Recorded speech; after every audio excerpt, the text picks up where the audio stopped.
ఈ పాడేరు గడ్డ మీద నేను ఇలా మైక్ పట్టుకొని మాట్లాడటం నాకు ఫస్ట్ ఆఫ్ ఆల్ చాలా గర్వంగా ఉంది. ఎందుకంటే ఇదే గడ్డపై ఒకప్పుడు మన మన్యం వీరుడు బ్రిటిష్ వారి గుండెల్లో రైళ్లు పరిగెత్తించిన మన ఆదివాసి ముద్దుబిడ్డ అల్లూరి సీతారామరాజు గారు నడిచిన నేల ఇది.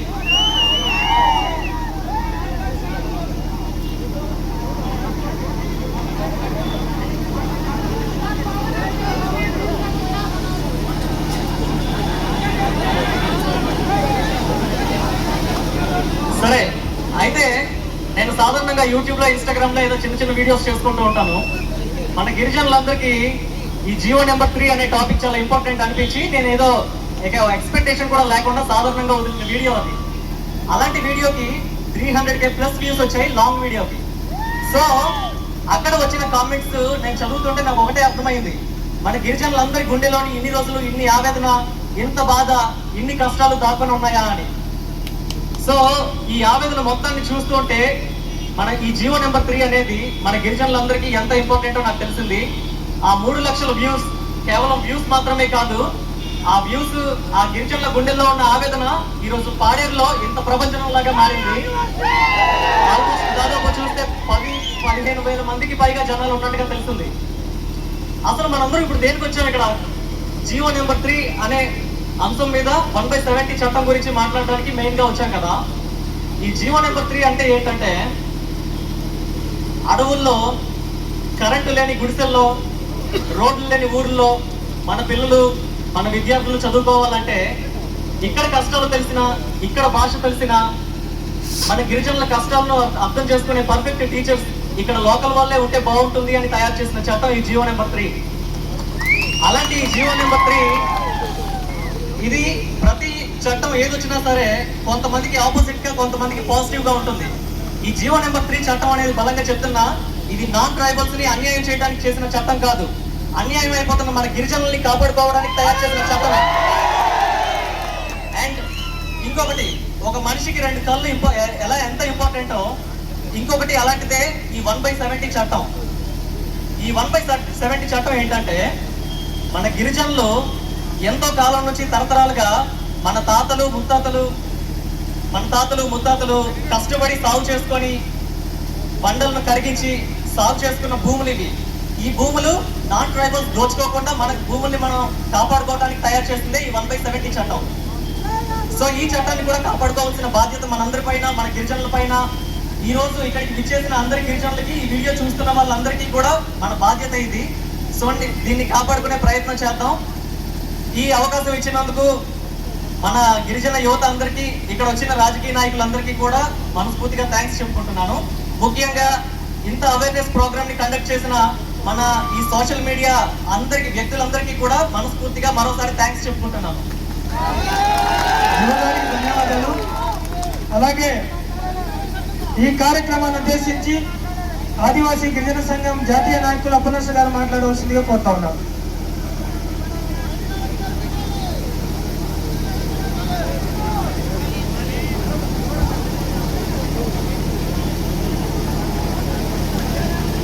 సభాధ్యక్షులు రాధాకృష్ణ గారు, ఈ కార్యక్రమాన్ని ఇంత చక్కగా ఆర్గనైజ్ చేస్తున్న ఏఎస్ఆర్ జిల్లా సోషల్ మీడియా ఇన్ఫ్లుయెన్సర్స్, కంటెంటర్స్ అందరికీ, అలాగే ఈ కార్యక్రమాన్ని విజయవంతం చేయడానికి తరలి వచ్చిన ఆదివాసీ ప్రజానీకం అందరికీ ఆదాపు వందనాలు తెలియజేస్తున్నాం. మిత్రులారా, మీ అందరికీ తెలుసు, ఆదివాసులు స్వతంత్రం రాకముందు పోట్లాడారు, స్వతంత్రం వచ్చిన తర్వాత పోట్లాడారు. మన ప్రాంతంలో మన రాజ్యం అని చెప్పిన తర్వాత కూడా మనం పోట్లాడుతున్నాం. అంటే మన ప్రాంతంలో మన రాజ్యం ఉందా లేదా? లేదు. మన రాజ్యం పేపర్లో ఉంది. మన రాజ్యం ఎక్కడ ఉంది?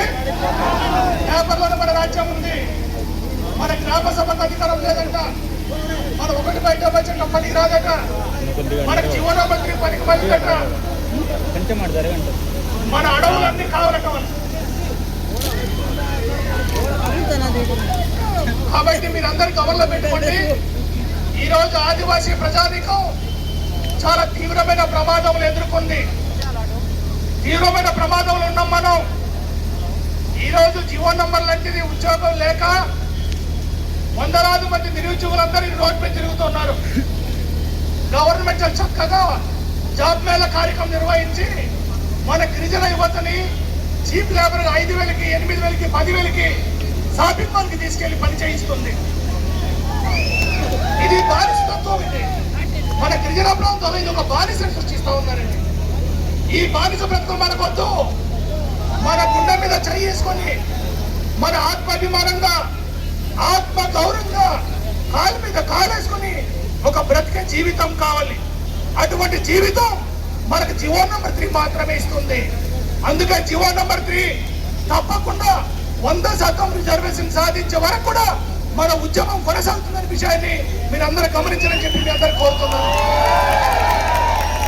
మీ అందరికీ తెలుసు, అరకు వ్యాలీలో 2024 జనవరి 20 తేదీన అరకు వ్యాలీ బహిరంగ సభలో రాష్ట్ర ప్రతిపక్ష నాయకుడుగా ఆ రోజు కూటమి ప్రభుత్వ అధినేతగా ఇప్పుడున్న రాష్ట్ర ముఖ్యమంత్రి చంద్రబాబు నాయుడు గారు చాలా స్పష్టమైన ప్రకటన చేశారు. ఆ ప్రకటన చేసేటప్పుడు ఆ వేదిక మీద మన అరకు నాయకులు, పాడి నియోజకవర్గ నాయకులు, పెద్ద పెద్ద నాయకులందరూ వేదిక మీద ఉన్నారు. మా చంద్రబాబు నాయుడు గారు మనం ఒక రకంగా ఆయన ఆమెస్తే మనంతా గిరిజనులు చప్పట్లు కొట్టారు. ఈ రోజు చప్పట్లు కొట్టి 885 రోజులైంది. మీ చప్పట్లుగా మీద ప్రయోజనం వచ్చిందా? ఏమైనా వచ్చిందా? లేదు. ఆ రోజు చంద్రబాబు గారు ఏమన్నారు? జగన్ ఏమో మొత్తం బటన్ నొక్కుతున్నాడు, కానీ ఆదివాసులకి ఏం బటన్ నొక్కలేదు, మేము 100% రిజర్వేషన్ ఇస్తానన్నాడు. ఆయన అన్నాడా లేదా? మరి జగన్ గారు ఏం చేశారో లేదో తర్వాత సంగతి. రేపు నువ్వు హామీ ఇచ్చావు,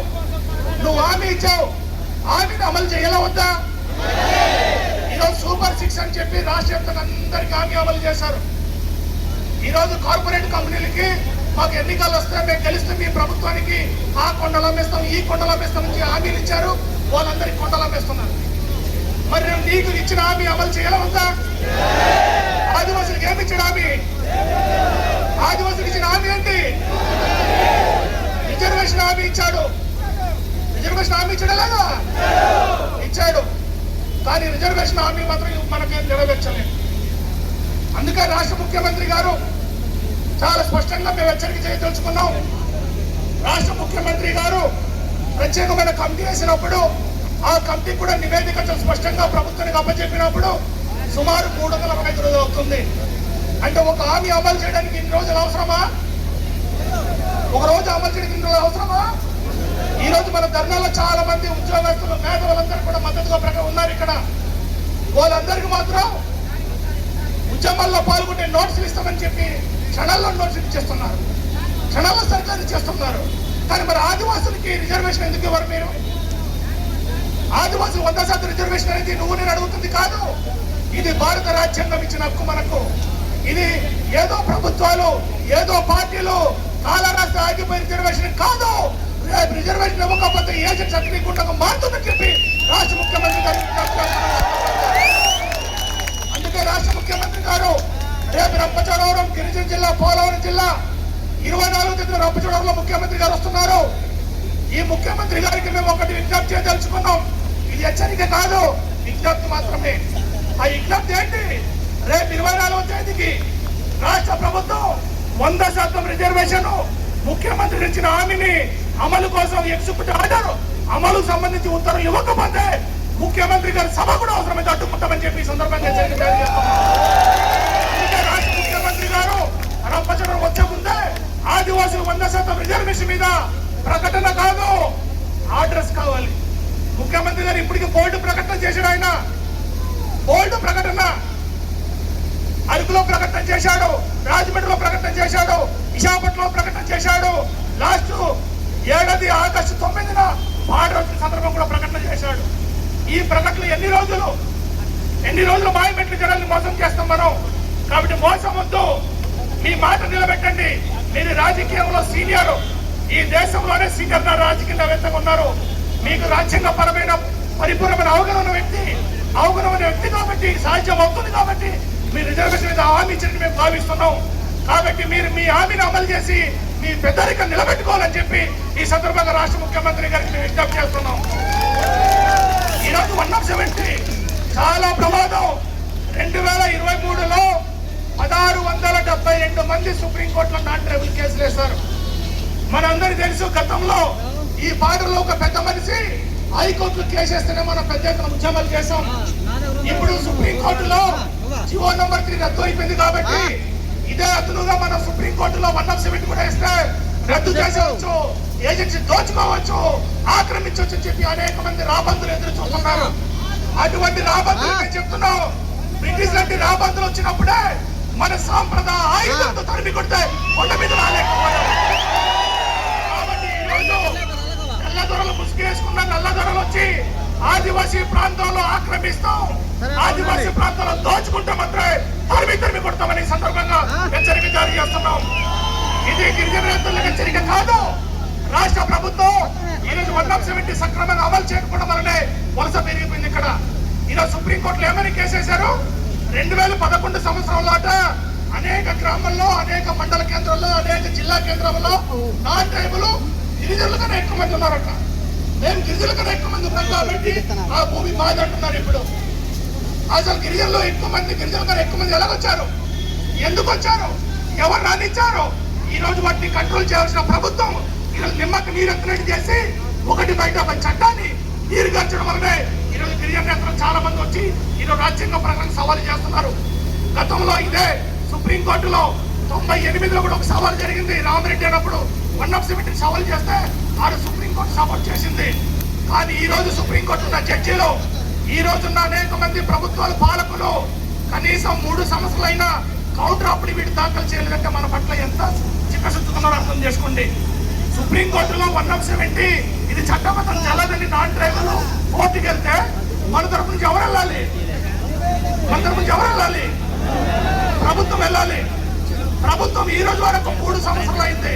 గత ప్రభుత్వం కౌంటర్ అఫిడవిట్ చేయలేదు, ఈ ప్రభుత్వం కౌంటర్ అఫిడవిట్ చేయలేదు. అంటే మన చట్టాల మీద, మన హక్కుల మీద వాళ్ళకి ఎంత చిత్తశుద్ధి ఉందో ఇందులో అర్థమవుతుంది మనకు.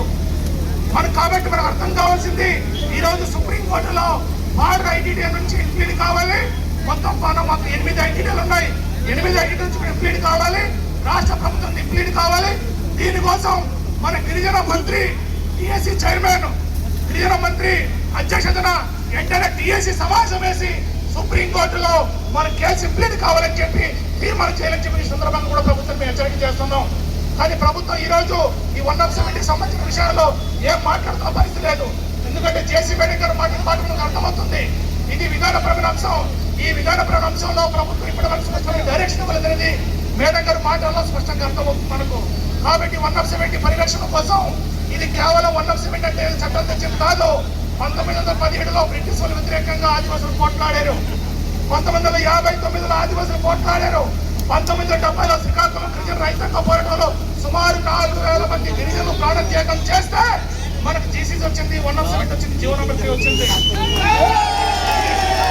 కేవలం ప్రజాప్రతినిధులు అసెంబ్లీలో పార్లమెంట్ చేసిన చట్టం కాదు. ఆదివాసులు చెమట ఓడ్చి, ఆదివాసులు రక్తం చిందించి మనం సాధించుకున్న చట్టం. ఆ చట్టం రక్షణ కోసం, ఆ ప్రజల రక్షణ కోసం ఆదివాసులు అవసరమైతే ఎంతటి పాటలుగా సిద్ధమని చెప్పి సందర్భంగా ప్రభుత్వానికి మనం విజ్ఞప్తి చేస్తున్నాం. ఇదే కాదు, ఈరోజు జోన్ 1 సంబంధించిన విషయం. ఈ జోన్ 1 సంబంధించిన విషయంలో మీరందరూ గమనంలో పెట్టుకోవాలి. ఈ రోజు నెల్లూరు జిల్లా ఉమ్మడి జోన్లో ఉండేది. ఇంతకు ముందు విశాఖపట్నం జోన్లో ఉండేది. విశాఖపట్నం జోన్లో ఉన్నప్పుడు విశాఖపట్నం మన ట్రైబల్ ఎంప్లాయీస్ చాలా మంది మన కుటుంబాలు అక్కడ ఉన్నారు. మన ఉద్యోగస్తులు చాలా మంది ఉన్నారు. మన గిరిజన ప్రాంతంలో చదువే మనకు చాలా తక్కువ. మన అక్షర శాతం ఎంత? 49%. 100కి 100 మంది గిరిజనులు ఉంటే, 100 మంది ప్రజలు ఉంటే మన 49 మంది చదువుకున్నాం మనం. ఈ 49 మందిలో కొద్దిమంది ఉద్యోగం చేస్తున్నారు. ఆ కొద్దిమంది ఉద్యోగం చేస్తున్నారు కూడా పుట్టకొక్కలు చెట్టు మొక్కలు వేసే ప్రయత్నం చేస్తున్నారు. అటువంటిది కాదు. మనం జోన్ 1 సంబంధించిన విషయాల్లో ప్రభుత్వం బదిలీ చేయకుండా మన వెంటనే చర్య తీసుకుని చెప్పి కూడా ఈ సందర్భంగా మేము తెలియజేస్తున్నాం. ఇంతే కాకుండా ఈ రోజు మీ అందరికీ విజ్ఞప్తి చేస్తుంటే చాలా మంది యువత మమ్మల్ని అడిగారు, ఈ రోజు మీరు ధర్నా చేసి ర్యాలీ చేసి రేపందరూ మీరు ప్రశాంతంగా పడుకుంటారని మనల్ని అడిగారు. మనందరం పడుకుందామా, మేలుకుందామా? మేలుకుందామా, ఉద్యమం చేద్దామా? మనందరం పోరాటం సిద్ధమేనా? రైట్. మన రాత్రి నిన్న మన ప్రజా సంఘాలందరూ సమీక్షలో చర్చించి ఒక నిర్ణయం చేసాం. మనం ఈ పోరాటం ఆగకూడదు. మన రిజర్వేషన్ సాధించే వరకు, 170 పరిరక్షించే వరకు మన ఉద్యమం సాగాలి. అందుకే మనం ప్రజా సంఘాలందరూ రాత్రి కూర్చొని చర్చించిన నిర్ణయం ఏంటంటే రేపు 24వ తేదీన రాష్ట్ర ముఖ్యమంత్రి గారు మన 100% రిజర్వేషన్ మీద స్పష్టమైన హామీ హామీ కాదు ఉత్తర్వులు ఇవ్వకపోతే ఆగస్టు 8, 9న రాష్ట్ర వ్యాప్తంగా మన్యం ఉద్యమానికి మన్యం బంధుకి మనం ఈ సందర్భంగా ఎందుకంటే ఆదివాసీ దినోత్సవం మనం అందరూ సంబరాలు చేసుకుంటాం. ఆదివాసులకు ఏం మిగిలిన సంబంధం చేసుకోవాలి. రిజర్వేషన్ లేదు, ఉద్యోగం లేదు, 107 లేదు, పోలవరం కట్టి గిరిజనులు ముంచేస్తున్నారు, బాక్సైట్ కట్టి గిరిజనులకు ఇచ్చేస్తున్నారు, హైడ్రో కట్టి గిరిజనులు ముంచేస్తున్నారు. మరి గిరిజనులు ఏం సంబరం చేసుకోవాలి? మనం ఆదివాసీ దినోత్సవం ఏం సంబరాలు చేసుకుంటాం మనం? అందుకే ఆదివాసీ సంబరాలు కాదు, 8, 9 రాష్ట్ర మన్యం బంధుకి ఈ రోజు మన ఉద్యమానికి సంబంధించి ఇక్కడ నుంచి మనం పిలిపిస్తున్నాం. అందుకే మీరందరూ కూడా గమనంలో పెట్టుకొని ఇది రాష్ట్ర వ్యాప్త ఉద్యమంగా మారుతుంది.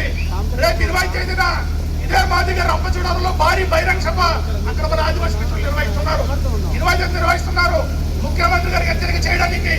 కాబట్టి రేపు 20 తేదీన ముఖ్యమంత్రి ప్రోగ్రాం అయిన తర్వాత మళ్ళా రేపు మన సంఘాలు నాయకులు అందరూ కూర్చొని భవిష్యత్తు సంబంధించిన ఉద్యమానికి కావాల్సిన ఒక ప్రణాళిక సిద్ధం చేసి ముందుకెళ్ళడం జరుగుతుంది. కాబట్టి మీరందరూ కూడా రాబోయే ఉద్యమానికి మీరందరూ తోడ్పాటించి మన హక్కులు రక్షించుకోవడం కోసం ఎవరు రారు.